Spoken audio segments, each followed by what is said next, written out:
Hello everyone, welcome to camel the classes. आज की class में हम यूलर मेथड के बारे में समझेंगे। यूलर मेथड होता क्या है? तो यूलर मेथड का हम फार्मूला देख लेते हैं। Y n equal to y of n equal to y n minus one plus h h f of x n minus one y n minus one. ये एक फार्मूला है। इसी फार्मूला से हमें आगे बढ़ना है, जहां पर यानी वेयर एच इक्वल टू होगा x zero minus x n minus one, और अगर हमें एक्स एन निकालना है तो क्या होगा x zero plus N H.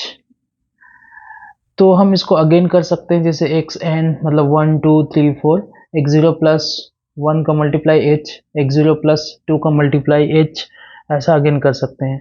और हमें N equal to one two three N मतलब N equal to N number of ले सकते हैं। जैसे कि हम अगर लेते हैं taking N equal to one two three n लेते हैं। यदि हम n equal to y one निकालते हैं तो वाई ऑफ एक्स वन के सापेक्ष हमें y zero plus h f of x zero और वाई जीरो ये हमें पुट करना है। अगर हमें वाई टू निकालना है, ठीक है, तो वाई टू निकालना है तो जैसे एक्स टू के सापेक्ष में तो हमें क्या लिखना है आगे, वाई जीरो की जगह में वाई वन प्लस एच का एच ही रहेगा, और यहाँ पर एक्स जीरो की जगह में एक्स वन और वाई जीरो की जगह में वाई वन। अगेन हमें वाई थ्री निकालना है तो वाई ऑफ एक्स थ्री के सापेक्ष में वाई वन अब वाई टू हो जाएगा और h f of x y x two और वाई टू। यानी कि अगर एक्स थ्री निकालना है तो एक्स टू का यूज होगा, एक्स टू निकालना है तो एक्स वन का यूज होगा, और एक्स वन निकालना है तो एक्स जीरो का यूज होगा, वाई जीरो। ऐसे हम वाई एन तक हम जा सकते हैं। Y n equal to y of x n equal to y minus one plus h of x और एक्स एन माइनस वन और वाई एन माइनस वन। यानी कि जितने हम वाई एन निकालेंगे उससे वन माइनस फार्मूला में पुट होगा। जैसे अगर वाई फाइव हम निकालेंगे तो वाई फोर यूज होगा, एक्स फोर हो जो और वाई फोर।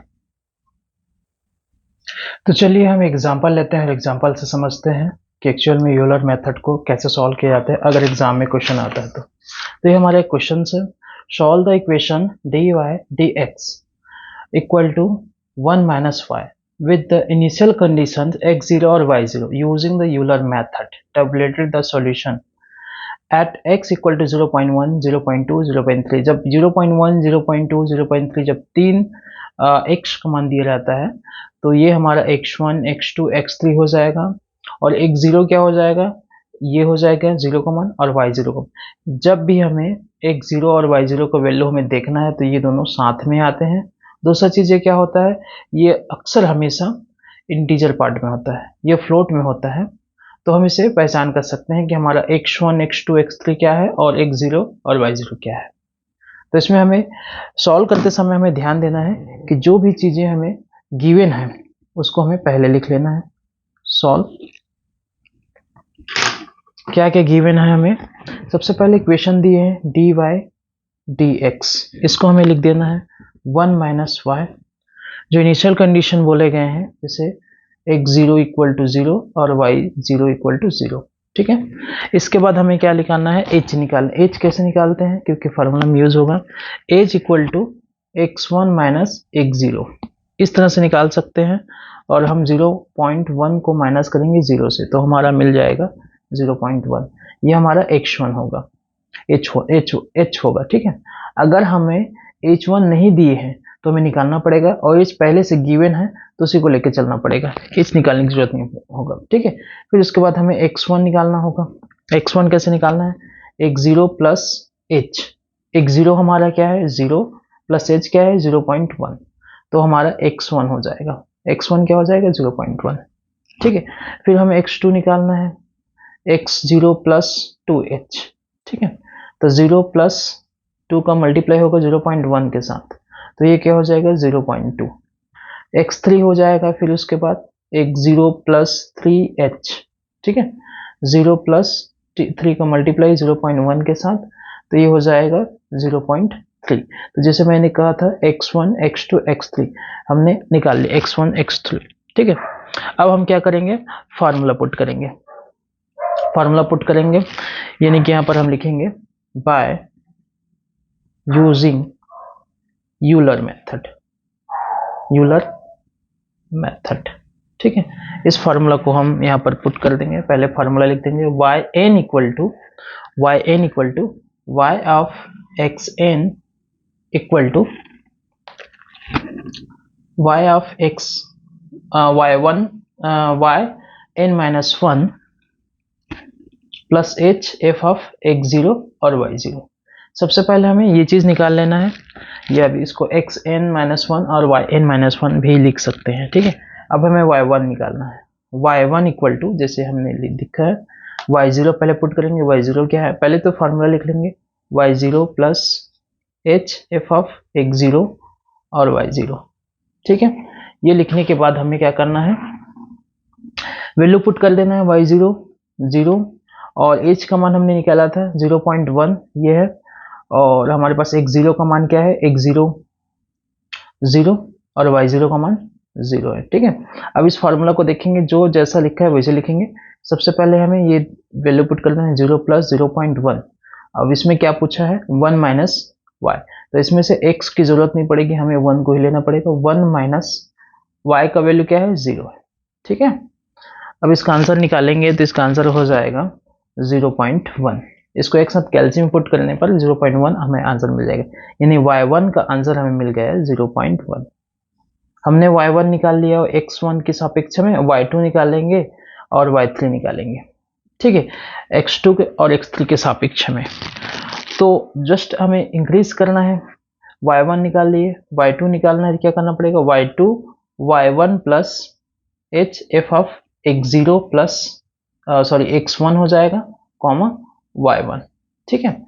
अब x1 का वैल्यू अभी जस्ट आया है 0.1 प्लस h का मान क्या है 0.1, और यहाँ पर हमें x1 लिख देना है, जो कि फार्मूला में पुट नहीं होगा, लेकिन नेक्स्ट क्वेश्चन में ऐसा क्वेश्चन आ सकता है, x और y दोनों को वैल्यू पुट कर सकते हैं। तो यहाँ पर x1 की वैल्यू कितना है 0.1 और y1 का वैल्यू कितना है जो अभी लाया है 0.1, ठीक है। अब इसमें हमें फार्मूला में पुट कर देना है, या जैसे हमें डिफरेंशिएशन इक्वेशन दिए हैं उसमें पुट कर देना है, ठीक है, 0.1। तो यहाँ पर हमारे पास दिए हैं 1 माइनस वाई, 1 माइनस 0.1, ठीक है। अब इसको एक साथ हम कैल्सी के माध्यम से सॉल्व करेंगे तो क्या हो जाएगा 0.19 हो जाएगा, ठीक है। y2 का वैल्यू मिल गया, ठीक है। अगर y3 निकालना है फिर अगेन, क्योंकि हमें y3 तक जाना है, x3 हमें वैल्यू दी है उसके सापेक्ष में, तो y3 फार्मूला पुट करेंगे। सबसे पहले फार्मूला लिख देंगे y3 y1 plus h f of x 2 रह जाएगा y2 और x2 और y2, ठीक है। इसके बाद y2 हमें जस्ट मिला भी 0.19 प्लस h का हमें आंसर मिला 0.1 और x2 हमें मिला है, x2 कहाँ यहाँ है 0.2 और y2 हमें मिला है 0.19, ठीक है। अब फिर हम इस डिफरेंशिएशन वाले जो क्वेश्चन हमें दिए हैं इक्वेशंस, इसमें पुट कर देना है 0.19 प्लस 0.1 और इसमें दिए 1 माइनस वाई, तो 1 माइनस वाई का वैल्यू डाल देंगे 0.19, ठीक है।